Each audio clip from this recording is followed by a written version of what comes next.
My mom forced me to house my entitled cousin for free, then he threw a party, drank my $100 wine, and had the nerve to demand I be his maid. Hey everyone, this is actually my first time posting on Reddit, so please be patient if there are any typos or weird formatting. I'm a 26-year-old woman, and a few months ago, I finally moved into my own apartment to be closer to my job. The commute from my parents' place was just too long and exhausting. I had saved up enough from my last job to afford a small place, and my parents chipped in a bit to help with the move.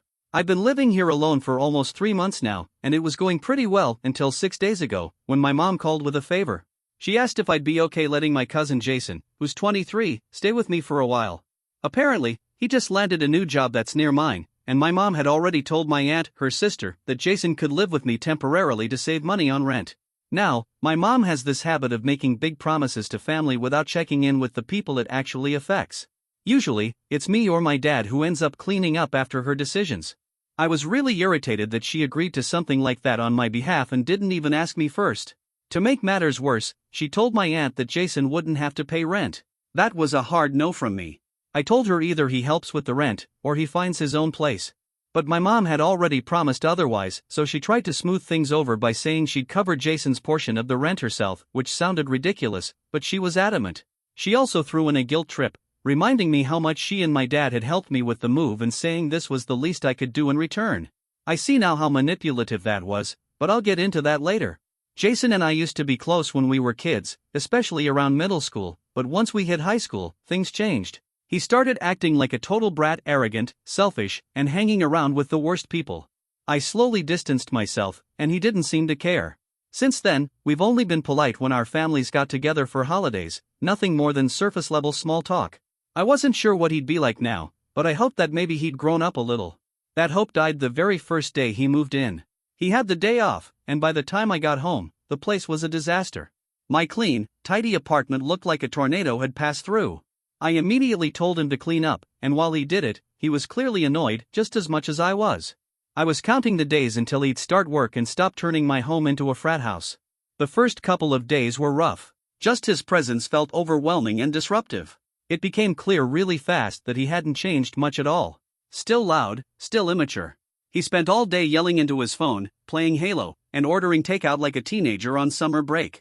The only reason I didn't lose my mind completely was that I wasn't the one cooking for him or cleaning up after him. After our first clash, he at least started tidying up his own mess.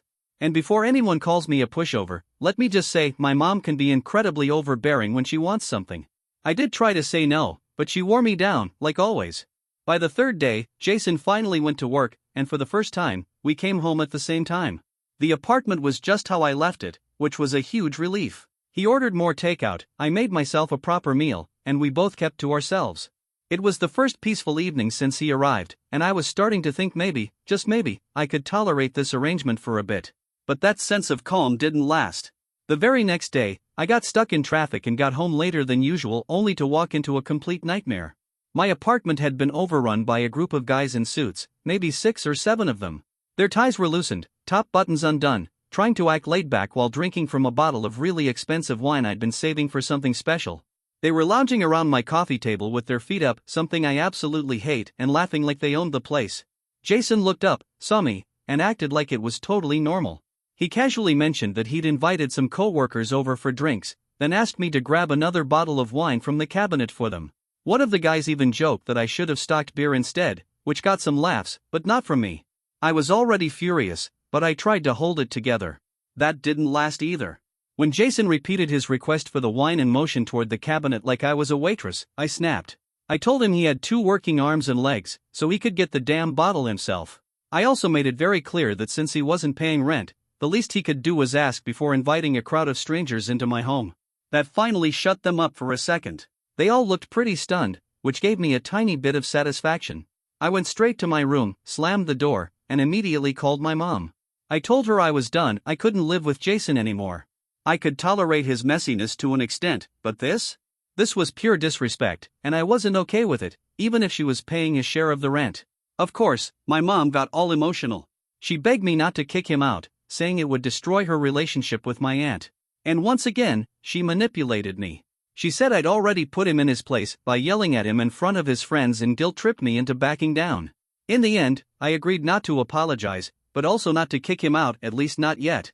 My mom promised that once he got his first paycheck at the end of the month, she'd talk to my aunt and make sure Jason moved out. I hated the idea of enduring another month of this, but she was being so pushy and slick about it, I gave in. Since that fight, Jason and I haven't spoken. He comes home from work and immediately locks himself in his room. That's been going on for 2 days now. And just when I thought things were settling down, my aunt called me this morning. I guess no one told her about what happened because she didn't mention it at all.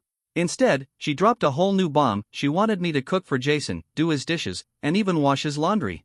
Apparently, he told her that I only cook and clean for myself without ever offering to help him. Jason apparently told his mom about all this within the first 3 days of moving in. I guess it had been eating at her, because she called me, clearly bothered. She said she didn't think Jason had enough experience to handle living alone, and she was worried all the takeout would make him sick or wear him down. She went on to say that since I'm older than him, I should be looking out for him, and by looking out, she meant doing everything he wasn't used to doing while living under her roof. Basically, she expected me to take over as his full-time caregiver just because I was older. I was stunned. The way she explained it, like it was my duty to cook and clean for a grown man, made my jaw drop. I mean, he's 23, not a helpless teenager. Actually, scratch that, even most 13-year-olds can cook a basic meal and clean up after themselves. The fact that she thought this was a reasonable request was completely bonkers. So yeah, I snapped. I told her straight up that she didn't want me to look out for him, she wanted me to look after him, like I was his mom. And I wasn't. If she wanted him pampered and babied, she could have kept him at home and treated him like royalty there. Otherwise, she needed to back off and let him learn how to function like the rest of us. Of course, she didn't take that well. She launched into this long-winded lecture about how I should behave like a good sister figure, how I was supposed to protect younger family members the way my mom does. In her eyes, I was being arrogant and too independent, whatever that meant. She even called Jason a sweet boy who deserved to be cared for. Yep, those were her exact words. So I decided it was time to pop that little fantasy bubble of hers.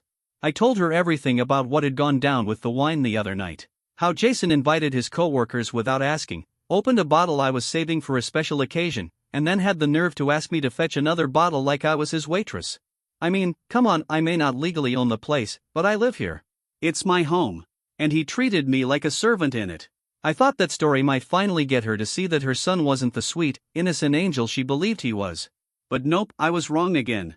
Instead of acknowledging that Jason's behavior had been disrespectful, she doubled down and told me I owed him a public apology. She said I embarrassed him in front of his coworkers and that I should have just handed over the wine, then dealt with the issue privately like an adult. She wanted me to apologize, in front of his friends no less, because I had humiliated her precious boy. I told her absolutely not. If anything, Jason should be apologizing to me. He was staying here rent-free, thanks to my mom, and the least he could do was show me some basic respect. Then I hung up and muted her. I was done. There was no point dragging the conversation out when it was clear she had no intention of listening or understanding. After that call, I was ready to ring up my mom and tell her Jason had to go. But before I even got the chance, she called me furious. Apparently, my aunt had told her everything, and my mom was upset that I'd ruined her relationship with her sister. She said that by mentioning she was paying Jason's rent, I made it seem like I never truly agreed to let him stay. According to her, I wasn't treating family like family, and that had sparked a whole fight between them. Somehow, all of this was now my fault. I couldn't believe what I was hearing. She was the one who forced this situation on me in the first place. She pressured me, guilt-tripped me, manipulated me, and now she was mad that I told the truth? Even after I explained what my aunt had said to me, my mom still wouldn't hear it. She said I was selfish and inconsiderate for not thinking about how all this would make her look or how it would impact her relationship with her sister. I tried to explain my side again, but after a while, it just felt like we were going in circles. No matter what I said, she wasn't interested in seeing things from my perspective. So I hung up in the middle of her rant and haven't talked to her since. I love my mom, I really do, but she's relentless when it comes to her family. And I'm 23, I can't keep putting myself in these situations just to keep the peace. Especially not with people like Jason and my aunt, who are both honestly unbearable. That said, I do admit I could have handled one thing better. I probably went too far when I pointed out that Jason was living here rent-free.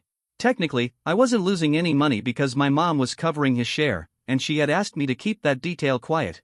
That's the one regret. I shouldn't have rubbed it in like that. I didn't mean to insult him in front of his friends by saying he was freeloading, even if it was true. That was a low blow, and I'll own up to it. Update 1. Hi everyone. First off, Thanks to those who gave me advice on my first post. As for the ones calling me a pushover or worse, yeah, not super thankful for that. I did explain why I gave in to my mom's demands. She reminded me that she and my dad helped pay for this apartment and the furnishings. I felt like I owed her something in return, and that's why I agreed to let Jason stay. My mom is also incredibly pushy and emotionally manipulative when it comes to family. I think I explained that well enough, so I don't know why people still felt the need to pile on. Sure, I could have been more assertive, but there are better ways to say that than just name-calling. Anyway, it's been almost 3 days since that original post. And guess what? Jason left. That same day, after I got off the phone with my aunt. He didn't say a word to me. Just came home from work, packed his stuff, and left. I'm guessing my aunt told him everything and decided it was time for him to move out. Whatever the reason, I'm not complaining. I'm just relieved he's gone. I don't need some spoiled man-child and his delusional mother making my life miserable for the next few months. I've also spoken to my mom since. She still wants me to issue that public apology and also apologize to my aunt for the sake of their relationship. I told my mom to go to hell, that I wasn't going to apologize, and I didn't care how that made her feel. Honestly, she clearly didn't care about my feelings, so why should I care about hers? She was willing to throw her own daughter under the bus just to avoid upsetting her sister. She couldn't even take my side when it mattered, and that showed me exactly where her priorities lie.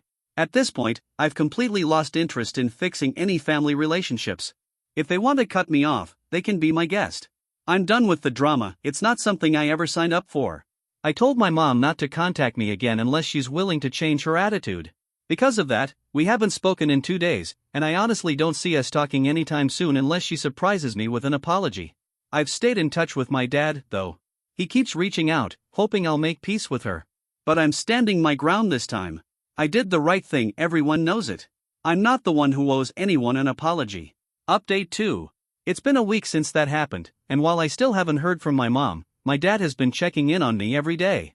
This morning, before work, he called and asked me to come home a bit early, said mom wanted to see me. So I did. We all arrived around the same time, and honestly, I expected at least a hello from her in the parking lot or in the elevator right up. Instead, she completely ignored me. Didn't look at me. Didn't say a word. And that really set me off because she's the one who wanted this meeting, not me. She was the one who asked me to come home early, and now she was acting like I didn't exist?